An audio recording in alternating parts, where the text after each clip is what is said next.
It's nice to be in a real church building. The floors are less sticky, doesn't smell like popcorn. It's really good to be here. How many people are maybe from Chartwell? I know Craig and Kathy. Is there anyone else from Chartwell here? Can we just thank Craig and Kathy? Thank you for hosting us in your church. So kind of you. Thank you. Merry Christmas, everyone. Welcome to our Christmas Eve gathering as a union family. So glad you're here. If you're visiting with us, big welcome. Glad you're here to sing and help us participate as we tell the story and celebrate the birth of Jesus. There's lots of different elements that are going to be a part of our gathering tonight, and so you can sit back, participate, just make yourselves at home. Really glad you're here. I want to begin by just reading a prayer. And so you can just listen to me as I read this, and then we're going to watch a quick video that will tell a little bit of the story of Christmas so the kids can enjoy this as well. So let me just read this prayer as we begin.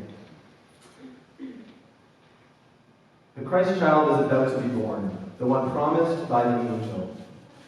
Mary's fullness in time has arrived, except that the birth is scheduled according to the emperor. A decree went out that all should be numbered. Caesar decreed a census, everyone counted. Caesar intended to have up-to-date data for the tax rolls. Caesar intended to have a current list of draft eligibility. Caesar intended taxes to support armies, because the emperor, in whatever era, is always about money and power and force, about force and control, and eventually violence. And while we wait for the Christ child, we are enthralled by the things of Caesar: money, power, control, and all the well-being that comes from such control, even if it requires a little violence. But in the midst of the decree will come this long-expected Jesus, innocent, vulnerable, full of grace and not power, truth and not money, mercy and not control. We come at you as body cells with food. Flip too many pages. Thought that sounded really strange. We also dwell in the land of Caesar. We pray for the gifts of your Spirit, that we may loosen our grip on the things of Caesar, that we may turn our eyes toward the baby, our ears toward the newness, our hearts toward the gentleness, our power and money and control towards your new governance. We crave the newness, and while the decree of the emperor rings in our ears with such authority, give us newness that we may start again at the beginning, that the innocence of the baby may intrude upon our ambiguity, that the vulnerability of the child may veto our lust for control, that we may be filled with wonder and so less of anxiety. In the blessed name of the baby we pray. Amen. We're going to light our candles. We're going to light our candle. Today we light the last candle in our Advent wreath. And I'm going to read some words from the prophet Isaiah, chapter 9, verses 6 and 7, and share some words about our Advent journey. So hear these words from the prophet. They'll be on the screen too. Hope of all hopes, dream of our dreams. A child is born, sweet-breathed. A son is given to us, a living gift. And even now, with tiny features and dewy hair, he is great. The power of leadership and the weight of authority will rest on his shoulders. His name? His name we'll know in many ways. He will be called Wonderful Counselor, Mighty God, Dear Father, Everlasting, Ever-Present, Never Failing, Master of Wholeness, Prince of Peace. His leadership will bring such prosperity as you've never seen before. Sustainable peace for all time. This child, God's promise to David, a throne forever among us, to restore sound leadership that cannot be perverted or shaken. He will ensure justice without fail and absolute equity. Always. So tonight we step toward the miracle and mystery of God breaking into the human story in the flesh. Before water was turned to wine, before the daughter of a Roman official was called back from the grave, before Lazarus stepped out of the grave, in a backwater province of the largest empire on the planet, a little baby, a the stable, surrounded by dirt and filth, drew his first breath. The same air that you and I are breathing right now. The same process of infusing oxygen into our circulatory system with all of the sensations of life. All of these things were experienced by the one who spoke light into existence, who held the very foundations of the universe in his hands. The Almighty God, the Eternal One, the Ancient of Days, the one who David wrote songs about, and the one who the prophets with broken hearts longed for.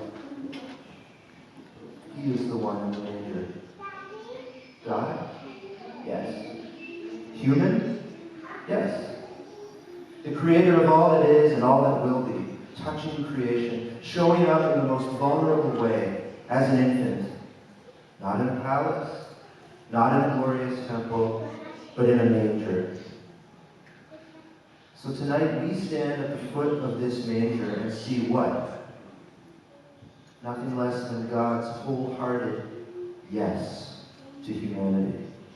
Yes, I love you. Yes, I am for you. Yes, I am with you. Yes. And where do we see him now in our world, in our time? This God who came in the most vulnerable way. He is in the cages at the southern border of the United States with children and people seeking asylum. And in the hearts of those who would speak on their behalf, advocate for their freedom. He is in the healing circle of a residential school survivor group. And he's in the hearts of those who would seek to listen and to learn. He is the refugee. He is the urban poor. He is the child taken from the streets. He is the least of these. And yet he is here too, drawing us toward wholeness and life abundant, life that is enriched by those around us, those that we call neighbors. Hope, peace, joy, and love. We have journeyed through the 4 weeks of Advent to this place, here, now. We have lit the candle of hope, anticipating the one who will repair all brokenness.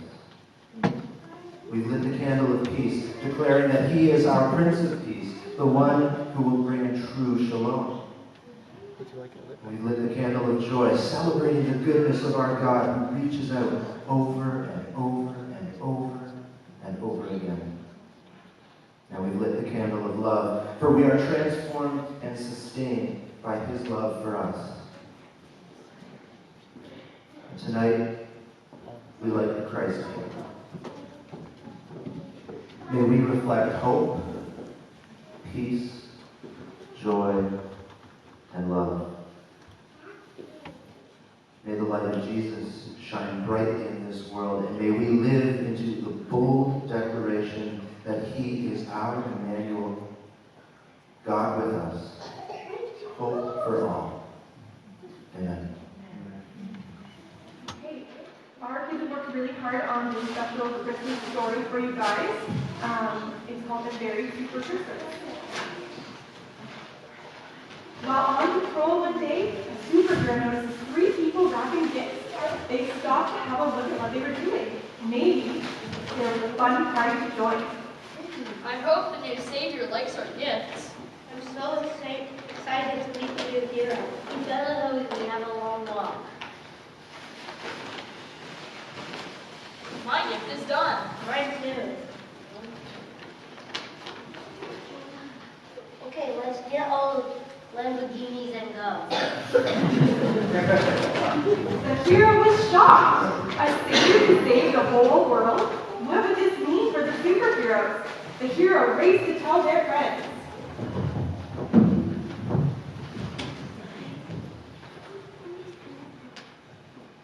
We're gonna be some good hero. We can protect the world all by ourselves. Let's find this new hero and tell them that we don't need any of them. The heroes had just begun walking when they came across a man and a woman. Let's see if we know the truth. Excuse me, citizens. We are looking for a new hero. Do you know where they might be? I don't know anything about a new hero. When you started to Bethlehem business. So I gotta hurry if you want to get a good ring. Good luck with your future. The heroes walked and walked, day and night. Soon they came across a field of sheep and shepherds.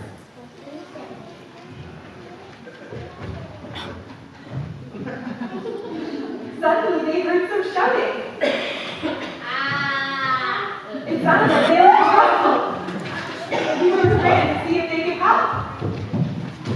Do not be afraid.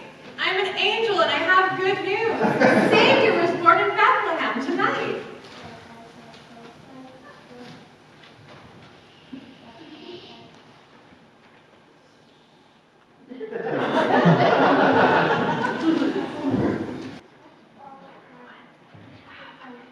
Wow, good news. Where will we find this new Savior? Follow the star and you'll find a baby. We better get our motorcycles and start driving. A baby? The new hero is a baby? At least we're on the right track to following the star. Suddenly the angel vanished and the shepherds gathered their flocks and began following the star. The heroes were excited because they were getting so close to meeting this new hero.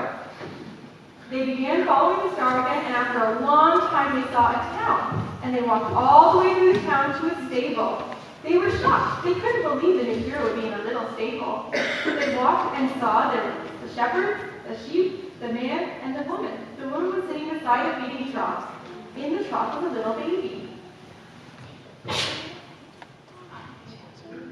It's the new hero. It's the new king. He's Jesus.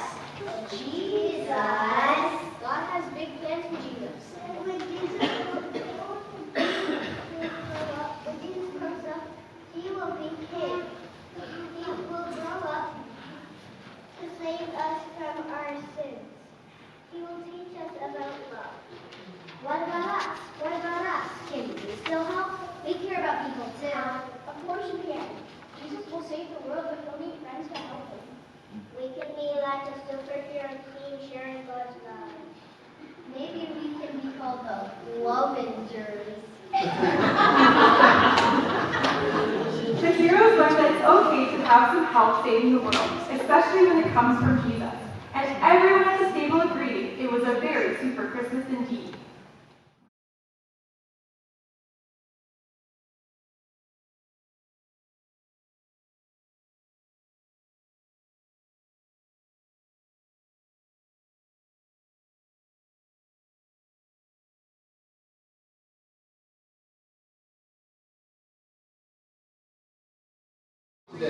Park. You want to hit the slides. You want to hit the sandbox. You want to walk in some water. That'll be fun. Okay? You want a little walk in the water. It's a little weird, man. You finally made it.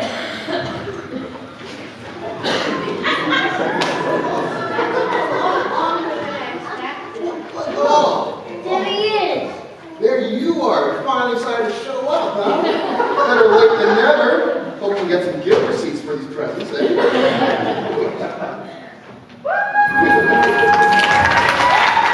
Okay, are you ready for the first question? Okay. So if you had, we're talking about supergirls, right? If you had all the power in the world, what would you do?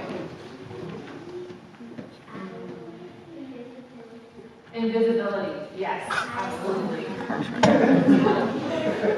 in myself, so I could teleport like stuff.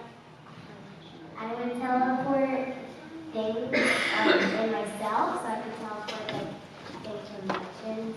Oh, yeah. Teleport a mansion to myself. A mansion to your house and also by saving. Yes, that sounds great. What else? Any other boys in the back? What would you do if you had all the power in the world? Make the world as big as pizza? Maybe? No? Why? No, I would colonize your mind so I could have it all to myself. That sounds pretty great. Yeah. Okay, now, one more question. Actually, two more. What do you know about babies? And that they're very sensitive Yes. when their teeth are coming in. Oh, right. Their teeth. Yeah. You're right. Yes. Yeah, what else? And also, if you meet them when they're born, they're actually very calm when they're older. Oh, yes. They get calmer when they get older. When they're born,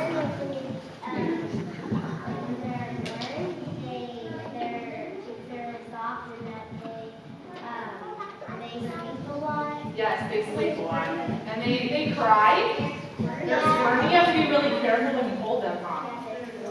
And also And snuggly. Fun to cuddle and cute. So God had all the power in the world, and he became a baby. What do you think about that? wait, I think that really lonely. So it would be lonely. Share, you can spread God's love so that other people can spread it. Yes. So everyone can spread joy. Okay. Yes. One last question. Do you have a friend or someone in your life you'd love to be around? Yeah. That was God became human because he loves to be around you like that. And he wanted to be around you. Thank you, God. Well, thank you all so much for answering my questions. Let's give them another round of applause. So, for the last couple of weeks, we've been going through this series for Advent called The Story Untold. And the idea behind it is similar to experience you have when someone in your family or a friend tells a story that happened a long time ago that you were a part of. And they start telling a story, and you're sitting there, and they're telling it, and you're like, wait, no, it didn't happen like that. And eventually you're like, okay, just let me tell the story, because this is how it really happened, right? I don't know if any of you have ever had that kind of experience. With the birth of Jesus, that story, something similar can happen over time. Like we tell this story, we hear these Christmas carols, and the story kind of takes on a life of its own. And we can forget just how scandalous it is that God became human, that Jesus was born into the world. And so over the last couple weeks, we've just been looking at parts of Jesus' birth story that aren't always talked about. Because the reality is, Jesus became flesh. This is a big deal. When I started the series, I used this quote from one of my favorite pastors and authors. She says, "I'm not sure how it happens that something so full of wild content ends up seeming year after year so unsurprising, so nearly mundane. This is a story about God made flesh in the womb of Mary. God born into the world as a baby, through the birth canal in a barn. You'd think we might feel a little shocked every time we encounter it." Throughout church history, when it comes to the incarnation, which is a fancy word to talk about Jesus, God becoming flesh, we seem to downplay Jesus' humanity. That Jesus was a human. We like to think, well, Jesus, he didn't really suffer, or he didn't really grieve. Was he really hungry? Did he have back pain? All of those things. But he was human. And this is scandalous. I want you to take a second and think about what's the worst part of being a human. What's the worst part? What comes to mind? Shout it out. Anyone? What? Broken heart. Yes. Gaining weight. Gaining weight. Yes. Losing hair. Losing hair. Yes. Suffering. Losing someone you love. Grief, sickness, laundry. I hate laundry. It just feels like it's never done, right? And to think that Jesus willingly signed up for all of that, for the heartbreak, for the grief, for the pain, for the hair loss, all of it. This is radical. For the early church, this is the church after the death and resurrection of Jesus, the idea that God would become flesh was hard to believe. Why would God self-limit? Why would an all-powerful God become human, take on a body that is hungry and thirsty and needs sleep and decays and dies. Yesterday, we read the story about Jesus being born and then this king setting out to kill him, and his family has to flee. Why would God be afraid of a human? Why would God fear death?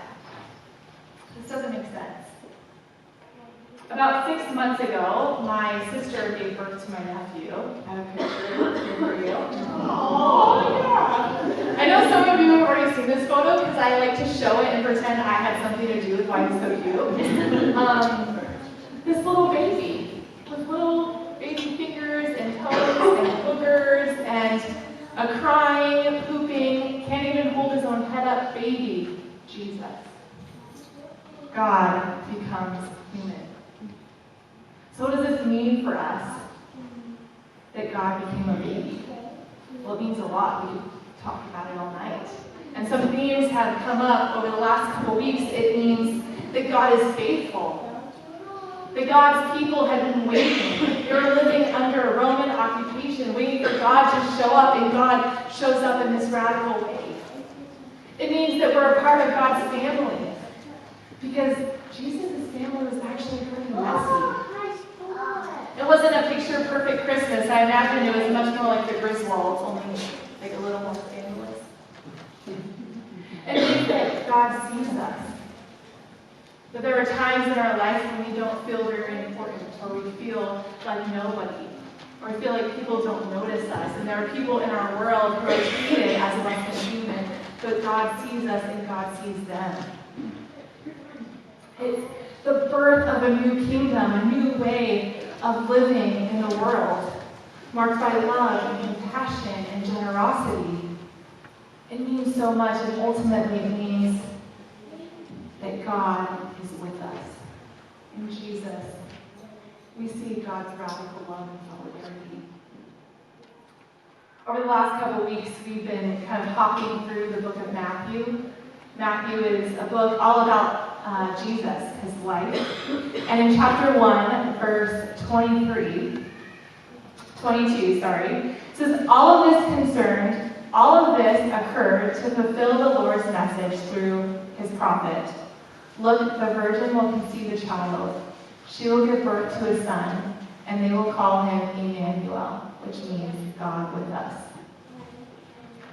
See, the book of Matthew is set up almost as if to say, look, Jesus is Emmanuel, God with us, and I'm going to prove it to you. Because just in the next chapter, there's this king that's trying to kill Jesus, and they have to flee for his life. If Jesus is really Emmanuel, God with us, he has to be with us through everything. Through the threat of death, through instability, through grief, through hunger, through temptation, through shame, and ultimately through death. He is God with us. Friedrich Buechner talks about the incarnation like this, and it's a long quote, but it's really powerful, so stick with me. He said, those who believe in God can never in a way be sure of him again. Once they have seen him in a stable, they can never be sure where he will appear, or to what lengths he will go, or to what ludicrous depths of self-humiliation he will descend in his pursuit of man. For those who believe in God, it means this birth, that God himself is never saved from us. And maybe that is the dark side of Christmas, the terror of silence. He comes in such a way that you can always turn him down, as you could crack the baby's skull like an eggshell, nail him up when he gets too big for that. God comes to us as a hungry man you do not have to feed, comes to us in a lonely man you don't have to comfort, comes to us in all the desperate human need of people everywhere, that we are always free to turn our backs upon. It means that God puts himself at our mercy, not only in the sense of the suffering that we can cause him, or by our blindness and coldness and cruelty, but the suffering that we can cause him simply by suffering ourselves. Because that is the way love works. And when someone we love suffers, we suffer with him or her. A while ago, I applied for what I thought was my dream job, This is long before I knew about Reunion in this awesome church in Memphis, back in Canada. And this job was like a once-in-a-lifetime opportunity. It was in Palestine. And because of just how everything unfolded, it felt like God was really directing me to apply for this job. It felt like God was in it. And in the process, I was getting so excited, and I was telling other people, and they were getting excited, and I did the interview, and then I didn't get the job. And it was disappointing and disorienting. One of those experiences that causes you to question your vocation and calling. Why am I here? What do I really want to do with my life? What am I passionate about? And it made me question God's involvement in my life. Like, how much is God involved? And while not getting a job is not the hardest thing that we go through in life, when life doesn't turn out the way that we hope, or it doesn't go the way that we expect, we lose our job, we lose a loved one, we go through something difficult, it can cause us to question how involved God is. Does God see us? How could God let this happen? Does God even care? Because if God doesn't care, why should I care? And you can kind of go down this rabbit hole of questions and end up in this pit of despair. Well, a few days later, I sat down with my dad and I was just sharing how I was so disappointed and confused. Like, I thought this is what God wanted for me, and I don't know what the next thing is. And he said, Grace, I'm so sorry. I was so excited. I thought you were going. I was looking forward to this adventure for you. And in that moment, I realized that was God's heart. That while in the long run, this really worked out for me, because I'm so glad that I'm here. But in that moment, God was sitting with me in my confusion, my disappointment, and He was sharing that with me. In every season of life, whether it be difficult, whether it be something painful, when you find yourself questioning God, where are you? Are you here? Do you see me? Do you care? God is with you. Maybe you're in a season where you feel like you're learning or trying to relearn what God's heart is. This is God's heart, to be with you in every season of life. Maybe you're just curious. You're just learning, wanting to know what God is like. This is what God is like. He is Emmanuel, God with us. And that is what we celebrate in this Christmas season. That God has showed up in this radical way. The worship team is going to come back up here. And all of you were given a candle. Matt and Bobby have lighters, and they're going to go around and light the candles on the end of the row. If you can help kind of light the candle of the person next to you. We're going to sing this final song, and as you hold this candle, just let it represent or symbolize God's presence with you. In whatever season you're in, whether that be joy or sorrow, success, failure, health or sickness, instability, peace. God is with you. That is what we celebrate in this season. So let me just pray for us. Gracious God, we are so thankful that you are a God who draws near to us in this radical way. That you love us, that you see us, that you welcome us into your family. That you are not a God who is domineering or controlling or manipulating. But you are a God who wants to be with us, who enjoys being with us, who understands everything that we go through because you've been through it. So God, I pray as we just continue in our life, that we would experience you